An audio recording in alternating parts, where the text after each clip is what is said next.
Hello, my name is Ranjit Kumar. I am from Biramgurandi. నాకు corona రావడం వల్ల due to that I had a problem with my hips.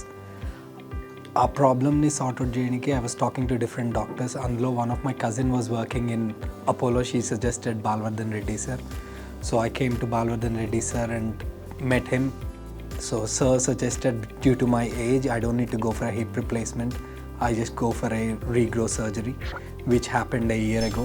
And from that day, I'm having a rehabilitation, hydrotherapy and etc. And as far as I know, I got everything done properly. And I had double checked the same process in UK as well, because I normally travel to UK for business reasons. Whatever the surgery or the process I went through, I had a second opinion in UK. Apollo is one of the best hospitals. That's the reason I came to Apollo. And even the staff, doctors gani, nurses gani, helpers gani, everything was more than what I expected. So I would suggest anyone who has any kind of problem, I would suggest to come to Apollo and get it sorted. Thank you.